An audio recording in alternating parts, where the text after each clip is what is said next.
Hello and welcome to बिटेनिंग। ये जो स्पेशल मीडिया कवरेज है इसका टाइटल स्पॉन्सर है पॉलीगॉन और जो एक्सचेंज पार्टनर है वर्मुट्रिक्स। मेरे साथ है प्रशांत। प्रशांत को आपने कई बार चैनल पर देखा होगा। प्रशांत, हमने याद होगा आपको स्फेरॉन जब हम करा करते थे वेब3 की दुनिया में, तो वेब3 की दुनिया को सपोर्ट भी किया काफी काफी समय तक। स्फेरॉन जो था वो पार्टनर था। तब में और अब में काफी सारी चीजें चेंज हुई है, काफी सारी डेवलपमेंट हुई है।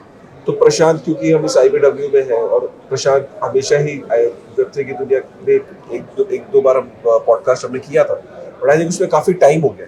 तो अब मुझे लगता है कि यार एक ऐसा वक्त है कि जब प्रशांत से पूछे कि प्रशांत अब स्पैरो किस फेज में है, क्या कर रहा है, और अगर एक एनालॉजी के साथ एक सिंपल तरीके से समझा सके कि स्पैरो करता क्या है for those who are not aware of it. Again thank you so much Kashif भाई फॉर मतलब हमें हमेशा याद करने के लिए। नहीं नहीं यार। तो तो उसके लिए बहुत बहुत धन्यवाद। आई थिंक जब हमने लास्ट टाइम मिले थे तो उस समय काफ़ी मतलब इंफ्रा में थे और आज भी हम इंफ्रा ही कर रहे हैं। उसके अलावा हमने और कुछ पिवट वगैरह ऐसा नहीं किया, बट हमारा थोड़ा सा डायरेक्शन चेंज हुआ। एंड द डायरेक्शन चेंज वो भी है इस डायरेक्शन में कि क्योंकि AI आया बीच में, राइट। हाँ। AI का बूम आया। हाँ। अब जब AI का बूम आया तो हमें क्या चाहिए था कि लाइक AI में दो चीज़ चाहिए होती है, डेटा और कंप्यूट। और डेटा के लिए ऑलरेडी इतने सारे प्लेयर्स थे मार्केट में, कंप्यूट के लिए बहुत सारे प्लेयर्स नहीं थे। और good part about us was कि हमारे पास हम पहले से ही बना रहे थे कंप्यूट में और डेटा में भी, तो हमारे पास वो पूरा इंफ्रा अवेलेबल था एज इट इज़। तो एक जब जब कंप्यूट का जब एनालॉजी आया तो मेरा को फाउंडर भी है, मैं और वो और हमारी टीम वाले भी ऐसे बैठे हुए थे। तो मैं इस स्टोरी को थोड़ा सा समझा रहा हूँ ताकि ऑडियंस को कनेक्ट कर पाऊँ ज़्यादा अच्छे से। तो हमारे देश में सबके पास ना मैकबुक नहीं होता है। अब AI क्या है कि AI चलता है अच्छे डिवाइसेस पे। अगर आपको होस्ट करना है या फिर खुद के अपने मॉडल चलाने हैं तो आपको बड़े डिवाइस चाहिए, और वो हमारे यहाँ नहीं है। मतलब लॉजिकली स्पीकिंग, आप जिसके पास पैसे हैं भाई वो तो मतलब वो तो रखा होगा, लेकिन नॉर्मली नहीं होते। मैं अपना एग्जांपल हूँ, तो मैं जब पढ़ाई कर रहा था तो मेरे पास 6 GB रैम का एक मशीन था। अगर आप सोचो ना, 6 GB रैम की मशीन पे आज कोई AI चलेगा नहीं चलेगा। तो मेरा ये थॉट प्रोसेस था कि यार क्या कि हम ऐसा कुछ बना सकते हैं जो हमारे जो डेवलपर्स हैं या फिर इंडिया से बिल्ड करें या फिर किसी भी डेवलपिंग कंट्री से या फिर इवन डेवलप्ड कंट्रीज से भी, बट वो स्टूडेंट्स हैं, they are looking for devices जिसको वो आसानी से एक्सेस करके उस पर AI वर्कलोड चला पाएँ, राइट। तो वहाँ पे एक हमें एक स्पार्क आया कि यार ये इट्स मतलब एक काफ़ी फाउंडेशनली प्रॉब्लम है जिसको हमें सॉल्व करना चाहिए। और बीच में आप कवर कर ही रहे हो, आई थिंक आपने कवर किया था डीपिन वगैरह भी। हाँ।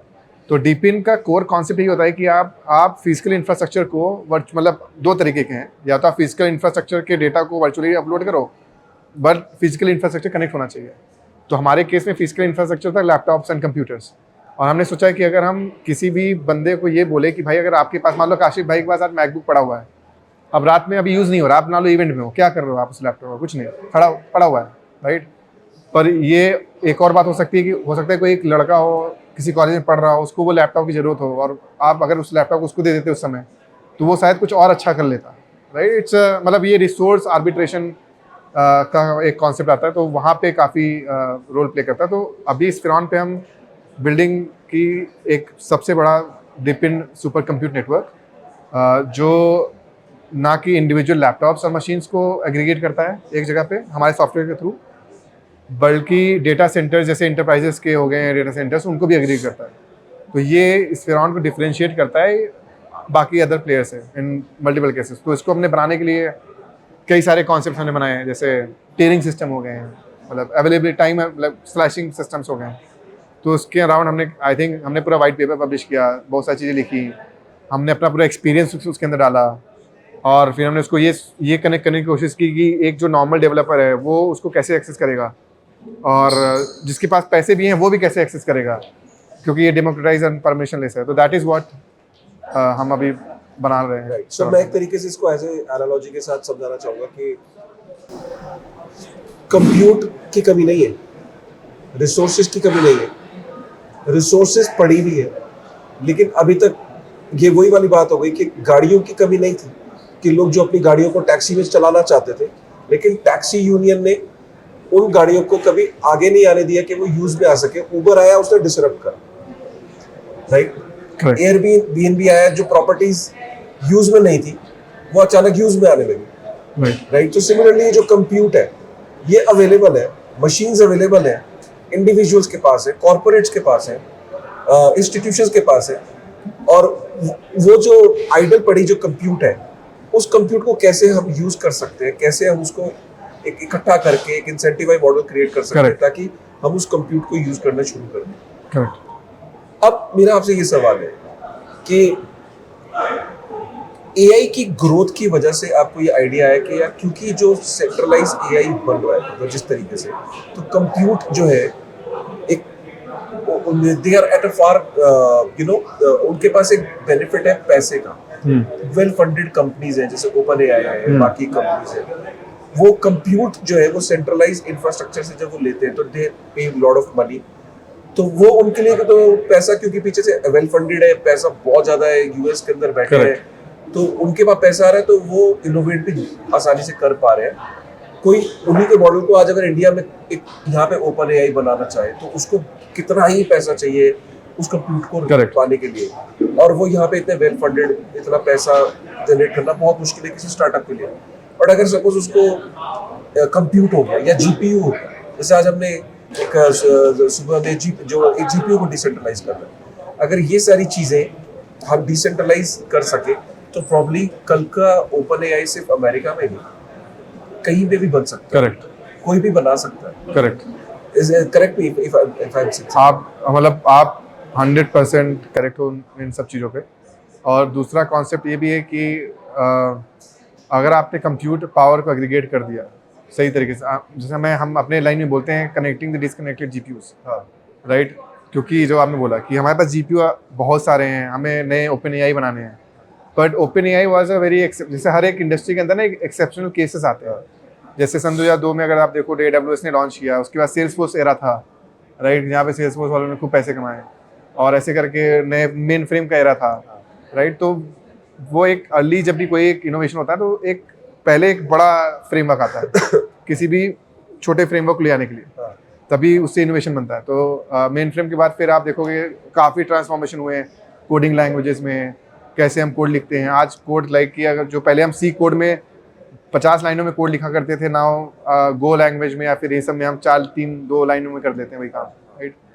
तो जो हमारा विजन है वो स्फेरॉन को लेकर के वो ये कि ओपन एआई बनना तो बन गया, कैपिटल लगना था लग गया। एक बंदा कोई कैपिटल लगाता है और उसके बाद जब एक बार कैपिटल रख करके वो जो मार्केट में चीज़ें उतरती हैं, फिर उससे वो जो डेरिवेटिव निकलता है, वो डेरिवेटिव का वैल्यू बहुत हाई होता है। तो और हमारा जो विजन है स्फेरॉन पे वो ये है कि हाँ, ये बात अलग है कि हम हो सकता है ओपन एआई ना बना पाएँ, इससे मतलब उतना बड़ा मॉडल ना ट्रेन कर पाएँ, क्योंकि ट्रेनिंग और इन्फ्लुएंसिंग एंड फाइन ट्यूनिंग पे है। हमारा मेन फोकस ये है कि at a given point of time जब मॉडल्स जो अब कंप्रेस हो रहे हैं, जैसे 3.28B मॉडल आया, छोटा सा मॉडल है, आप किसी भी लैपटॉप पे रन कर सकते हो। तो हम ये देखेंगे कि जैसे जैसे हम बढ़ते चले जाएंगे, आप कोई मॉडल्स किसी भी लैपटॉप, किसी मशीन में आराम से रन कर सकते हो। तो उसका डायरेक्ट प्रोपोर्शनल थ्योरम ये भी है कि अगर हम उस स्टेज पे हम पहले पहुंच गए हैं, जब ये मॉडल्स भी पहुंच रहे होंगे, तो इनके पास ऑलरेडी बहुत सारे कंप्यूट पड़े होंगे जहाँ पे वो मॉडल्स आराम से स्पिन अप करके करके दूसरा एआई कंपनी बना लें, या फिर इन्फ्लुएंसिंग लेयर्स बना लें, या फिर मतलब ये ओपन टू है मतलब प्लेटफॉर्म, राइट, कि हाँ कि कुछ भी कर सकते हैं उसके ऊपर। तो सपोज करिए कोई अपना रिसोर्स शेयर करता है, हाँ। अपने कंप्यूट शेयर करता है, तो कुछ इंसेंटिवाइजेशन मॉडल भी होगा कि Right. अगर वो अपनी रिसोर्स को शेयर कर रहा है, आइडल अपने इंफ्रास्ट्रक्चर को शेयर कर रहा है, तो उसे इंसेंटिव जनरेट होगा। यस, तो आई थिंक दैट्स वो क्रिप्टो का तो सबसे क्रेजी पार्ट है, right. And this is what motivates me a lot to being in crypto, कि आप मास कम्युनिटी फंड रेज कर सकते हो around the assets. While when I say assets, it's compute for us is an asset, GPUs for us is an asset. तो हमारे यहाँ क्या है कि अभी स्फेरॉन पे लगभग हर महीने का 5 से 10 मिलियन डॉलर का इंफ्रा कम्युनिटी देती है, मतलब हमारा उसमें ज़ीरो एक्सपेंस है, राइट। तो उसके बदले हमें कम्युनिटी कुछ ना कुछ तो देना पड़ेगा। अब हम कम्युनिटी को उसके बदले में क्या दे रहे हैं? पहले चीज़ तो सॉफ्टवेयर टेक कि जिसको हमने बनाया पूरा। दूसरा ओनरशिप स्फेरॉन के अंदर इटसेल्फ, कि अगर आप कंप्यूटर लेकर के आते हो तो वहाँ पे हमारा एक पॉइंट सिस्टम चला हुआ है जिसको हम फिजनोट पॉइंट्स बोलते हैं। उन पॉइंट सिस्टम के अंदर आप जैसे कनेक्ट करते हो सिस्टम को, then you will start getting earning those points up. उसके बाद हमने एक और सिस्टम उसमें लगा रखा है, अगर मैंने आपसे जीपीयू लीज किया तो जो भी पैसे मैंने दिए नेटवर्क को वो पैसे आपके पास आ जाएंगे, ठीक है। तो हो सकता है कि आप अभी लैपटॉप आपका पड़ा हो, somebody leases it out, मान लो $10 उसने बोला कि मेरे को काशिफ भाई का लैपटॉप चाहिए, $10 मैं देने को तैयार हूँ। आपको $10 मतलब जो प्रोटोकॉल फीस होता है वो कट करके आपके अकाउंट में पैसे वो चले जाएंगे डायरेक्ट, ऑल P2P, उसमें कोई हमारा रोल बीच में नहीं है, सारी चीज़ें प्रोटोकॉल से ड्रिवन होती है। तो ये हमारा मेन इंसेंटिव मॉडल है। और इसके ऊपर गवर्नेंस हो गया, और जैसे आपने बोला कि यार प्रशांत इन्फ्लेशन बढ़ता जा रहा है, अब हम 5% सिर्फ टैक्स लेकर के काम नहीं हो पाएगा, हमें अभी 10% करना पड़ेगा, या फिर हमें 15% करना पड़ेगा, या फिर हमें मान लो हमने GPU का कोई कॉस्ट ज़्यादा है मार्केट में, हमें वो कम कराना है। या फिर आप बोल रहे हो कि जैसे आपने बोला कि Web2 जायंट्स में सबसे बड़ी प्रॉब्लम्स ये है कि वो फ्री में क्रेडिट्स देते हैं, अब हमें क्रेडिट सिस्टम लॉन्च करना है। तो ये सारे सिस्टम्स आप फिर DAO के थ्रू एज ए कम्युनिटी आप जा करके लॉन्च कर सकते हो। एक बात बताइए, क्या ये प्रॉब्लम जो कंप्यूट की है, जब हम आकाश नेटवर्क की बात करते हैं जिसने काफ़ी बेंचमार्क क्रिएट किया है, तो क्या हम ये कहें कि आप आकाश की तरह ही मॉडल क्रिएट कर रहे हैं या उससे कुछ डिफरेंट है, या आकाश भी एक इंस्पिरेशन रहा है आपकी जर्नी? आई थिंक आकाश हमारा एक इंस्पिरेशन रहा है हमारी जर्नी में, क्योंकि और आकाश ने जो बेंचमार्क भी किया था, अगर आपको पता हो लाइक नवंबर 2023 में हमने आकाश के ऊपर अपना एक प्रोडक्ट लॉन्च किया था, और हमारा थीसिस ये था कि यार लोग डिसेंट्रलाइज कंप्यूट यूज़ क्यों नहीं कर रहे हैं, और हमने सिर्फ ये प्रूफ करने के लिए लॉन्च किया था कि लोग यूज़ करना चाहते हैं बट टूलिंग्स नहीं है सही लोगों के पास। और जब हमने वो लॉन्च किया, बिलीव नहीं करोगे, आकाश का जो एक्टिव लीजेस काउंट्स थे, it was like more than 5000 which they have never seen, मतलब उन्होंने कभी अपने लाइफ में नहीं देखा था कि इतने लोग कंप्यूटर यूज़ भी कर सकते हैं हमारा। तो वो बट उनका एक इंस्पिरेशन हमें मेरे को अच्छा लगा था कि वो परमिशन लेस थे, मतलब हम उनके नेटवर्क में जुड़ सकते थे आराम से, तो हमने वो उठाया एज ए इंस्पिरेशन। फिर उसके बाद हमारी जो लर्निंग थी पिछले 4 से 5 साल की अराउंड इंफ्रास्ट्रक्चर कि अच्छा इन्होंने ये मिस्टेक किए थे, यहाँ पे ये अडॉप्शन इशू आए थे, ये फाउंडेशनल इशू था, राइट। तो वो सारी चीज़ें हमने काफ़ी डीपली एनालाइज की, और एनालाइज छोड़ो, हमने तो एक होता है रिसर्च करना, एक होता है कि आप खुद रिसर्च के पार्ट बनना, लाइक इंजेक्शन खुद लगवाना, राइट। लेट्स से कि जैसे ब्रायन जॉनसन है तो वो अपना खुद पे मतलब रिसर्च कर रहा है ना, तो हमारे साथ ऐसा ही हुआ है काइंड ऑफ Web3 में। तो हमने सारे प्रोटोकॉल के ऊपर पहले काम किया हुआ है, तो हमारे पास ना काफ़ी डीप अंडरस्टैंडिंग है उनके अराउंड। तो वहाँ पे एक हमें एडेड एडवांटेज मिला कि हमें समझ में आ गया कि अच्छा ये चीज़ें अगर हम फिक्स कर देंगे then it just creates that value proposition. तो Spheron is more I would say like futuristic version of, मतलब जो फ्यूचर में जो चीज़ें बन करके आकाश या फिर बनाते हैं या फिर कुछ भी करते हैं, that is what Spheron is today. आपको क्या लगता है कि जो अभी ग्रोइंग ट्रेंड्स है उसमें AI एजेंट्स ग्रो कर रहे हैं, AI का नैरेटिव एकदम बढ़ गया है, AI एजेंट्स की ग्रोथ देख रहे हैं कि आप पिछले कुछ दिनों में देखो तो हजारों AI एजेंट्स बने।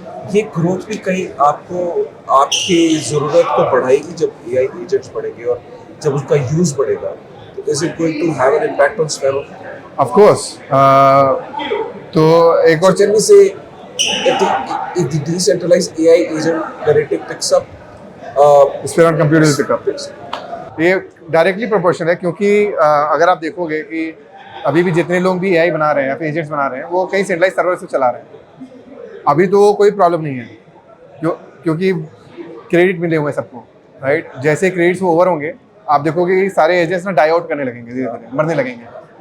क्यों मरेंगे? क्योंकि ये कंप्यूट बहुत एक्सपेंसिव है सेंट्रलाइज प्लेयर्स पे। दूसरा ये कि Web3 में स्फेरॉन इज मतलब आपको टोकन ऑफलोड नहीं करना, कुछ नहीं करना, आप पूरा फुली ऑटोनोमस एक एजेंट बना सकते हो स्फेरॉन का कंप्यूट यूज करके। आप ऐसे समझो कि भाई मैंने बोला कि यार ब्रो जब भी मेरे पे लोड आए ज़्यादा तो तुम एक और कंप्यूट स्पिन कर दो। कहाँ करो? क्योंकि अब उस एजेंट के पास पैसा है तो वो एग्जीक्यूट करेगा एक ऑन चेन ट्रांजेक्शन और उसका एक और कंप्यूट इंस्टेंस अप हो जाएगा। उसमें कोई ह्यूमन इंटरेक्शन हुआ नहीं, कोई API यूज हुई नहीं। आज जितने भी एजेंट बनते हैं सब में API लगे हुए हैं, और जब भी API कहीं लगा होता है इसका मतलब ये है कि दे आर सेंट्रलाइज, मतलब वो डिसेंट्रलाइज नहीं है। तो स्फेरॉन एक पजल का एक इम्पॉर्टेंट पीस है। जब वो फिट इन होगा ना तब फिर वहाँ पे आप देखोगे कि लोग ऑटोनॉमस एजेंट्स को आप अनलीश कर सकते हो, कि जो अपने से कंप्यूट इंस्टेंसेस बना रहा है, अपने से वर्कलोड्स डिफाइन कर रहा है, अपने से ओके तो भाई नया मॉडल आ गया, अब मेरे को इस नए वाले मॉडल को करना, तो वो अपने से करेगा चीज़ें, फिर आपको ऐसे ह्यूमन इंटरवीन नहीं करना पड़ेगा। तो it's like truly autonomous agents. Right right. क्या लगता है भाई कि 2025 में एआई के अंदर भी अगर हम देखें तो यू नो जो एआई का जो इंफ्रा है ये अभी शुरू भी नहीं हुआ, इसकी कोई बात भी नहीं कर रहा। अगर हम एआई इंफ्रा की बात करें, how bullish you are in AI कि ये कितना बड़ा सेगमेंट हो सकता है? जैसे आज की डेट में हम देखें कि हम लोग देखते हैं डीफाई एक सबसे बड़ा सेगमेंट है, टीवीएल अगर हम वहाँ पे देखें, या हमने देखा कि चलो बाकी गेमिंग एक बहुत बड़ा सेक्टर की बात करते हैं, आरडब्ल्यू की बात करते हैं। आपको लगता है कि AI as a segment is not just a narrative, it is like the real thing that is going to remain sustained, because web 2 में भी AI बहुत बड़ा हो रहा है। करेक्ट। और अगर web 2 में AI बड़ा हो रहा है और वहाँ challenges जैसी बढ़ेंगे, लोग इधर pivot करेंगे Correct. solutions के लिए। You think that AI as a narrative is not just a narrative that will die, but it is going to remain for coming years? How bullish you are in there on that? I am 1000% bullish, और उसका reason भी है, मतलब मैं ऐसे bullish नहीं हूँ। Reason ये है कि अगर मैं अभी आपसे पूछूं या फिर आपकी टीम वालों से पूछूं, आप लोग कहीं ना कहीं हम एआई अपने लाइफ में स्टार्ट कर दिए यूज़ करना, ठीक है। अब अभी ये हम लोग कर रहे हैं जो कि क्रीम लेयर है, मतलब मैं क्रीम मतलब लेयर्स ऐसे बोलता हूँ क्योंकि एक होता है कि अभी आप नए नए कॉलेज से निकले हो, स्कूल से निकले हो, और आपको बहुत सारी चीज़ें पता नहीं है दुनिया की, फिर आप कॉलेज में जाते हो, आपको बहुत सारी चीज़ें पता चलती हैं, फिर आप आगे आते हो, तो ये हमारे लेयर्स हैं, लेयरिंग सिस्टम्स हैं। तो अभी जो हम एआई का पेनिट्रेशन देखे हैं वो हमने काफ़ी टॉप लेवल देखा है, और उस टॉप लेवल पे एआई का पेनिट्रेशन लाइक इट्स नाउ बोल रहा है अराउंड व्हाट प्रिडिक्शन इज की भाई वो अभी सन 2030 तक 1 ट्रिलियन के ऊपर चला जाएगा आराम से, राइट। अब जब वो 1 ट्रिलियन के ऊपर क्या, उससे ज़्यादा हो जाएगा, क्योंकि 1 ट्रिलियन पे तो अपना शायद ओपन एआई वाले रेस कर रहे हैं, राइट, पैसा मार्केट से उनका वैल्यूएशन वो है। तो अगर हम उस नैरेटिव को भी देखें तो एआई तो एक सिंगल सेगमेंट हो गया ना, पूरा एक मार्केट, और उसमें क्रिप्टो भी है, तो एआई प्लस क्रिप्टो है, ना कि मतलब दोनों मर्ज हैं एक दूसरे से। इसका मतलब ये है कि जो एआई का मार्केट है वो और जो क्रिप्टो का मार्केट है वो दोनों मिला के अब टैम बन रहा है। मतलब जो टोटल एड्रेसेबल मार्केट है अब ये पूरा मार्केट का, it's like AI plus TAM. AI Oh, उसका this is the right narrative. Right, AI plus crypto crypto का जो TAM टैम है वो काफ़ी बड़ा हो गया ना अब वो ये नहीं रहा है कि यार अब तो क्रिप्टो बिटकॉइन पंप करेगा तो ठीक है ज़िंदगी चलेगी, नहीं। अब अगर एआई जा रहा है, अब पेनिट्रेट कर रहा है लोकलाइज मार्केट्स में, crypto will shine. Short term में और लॉन्ग टर्म में अभी आप कहाँ खड़े हो और क्या होने वाला है? शॉर्ट टर्म में अभी हम इस फ्रेन को स्केल कर रहे हैं, हम फिज नोड्स जो हमारे कम्युनिटी नोड्स हैं उनको बढ़ावा दे रहे हैं, और जो हमारे डेटा सेंटर्स हैं, इंटरप्राइजेस हैं, उनसे हमारी बातें चल रही हैं कि आप ज्वाइन करें इस फ्रेन को। तो वो हमारा सप्लाई साइड से साइड लाइनिंग कर रहे हैं थोड़ा, कि सप्लाई साइड हमारे पास आए। उसके साथ हम उसके ऊपर सर्विस लेयर्स बना रहे हैं, जैसे हमने आकाश के ऊपर एक बार बनाया था तो इट ड्रोव मैसिव डिमांड, तो हमारी सर्विस लेयर्स अभी बन रहे हैं।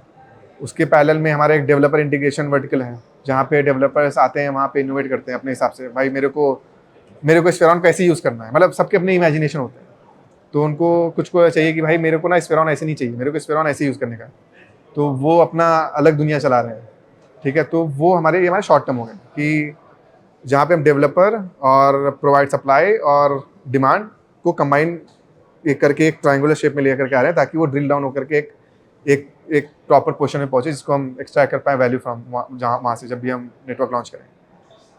दूसरा आई थिंक दूसरा क्या है, वो पहला ही, मतलब एज ए फाउंडर मेरा तो सारे प्रायोरिटी पैरेलल ही चलते हैं, मतलब एक दो नहीं चलते, तो सारे वन ही प्रायोरिटी है। दूसरा है मेननेट लॉन्च, जिसके लिए हम काफ़ी अग्रेसिवली काम कर रहे हैं। मेननेट तो अब हो सकता है कल लॉन्च हो जाए, हो सकता है 10-15 दिन बाद लॉन्च हो। उसका अभी डेट फाइनल नहीं है, क्योंकि उसके लिए काफ़ी चीज़ें हैं जो हमें अलाइन करनी पड़ती हैं, और वो हमारे कंट्रोल में नहीं है। भी एक टाइम हम Q1 लेके चल रहे हैं मैक्स, और उसके पहले कभी भी हो सकता है, तो वो हमारा दूसरा मेन प्रायोरिटी है। चलिए ठीक है प्रशांत भाई, आपसे बात करके बहुत अच्छा लगा, और बहुत अच्छा लगा वो एआई का पर्टिकुलर जो पर्सपेक्टिव था, और वो टैम वाली जो आपने बात बोली, it's not just decentralised AI, it's AI and crypto coming together, तो TAM will be is like quite huge. So guys, ये थे प्रशांत जो स्फेरॉन से, और अगर आप और डिटेल्स और फॉलो अप रखना चाहते हो तो नीचे मैं टेलीग्राम लिंक छोड़ दूंगा, जहाँ पे आप स्फेरॉन को ग्रुप को ज्वाइन कर सकते हो, प्रशांत को ट्विटर पे फॉलो कर सकते हो, और जो यूट्यूब चैनल्स वगैरह हैं जो उनके जितने भी लिंक्स है सोशल मीडिया में आप फॉलो कर सकते हो। Thank you very much Prashant. Thank you so much, जाते बिटकॉइन ने 100 की क्रॉस किया, आपके इमोशंस क्या है? ओ मैन, मतलब मैं बता नहीं सकता, बस वही चीज़ था, मैंने खरीदा नहीं था। ठीक है, थैंक यू वेरी मच।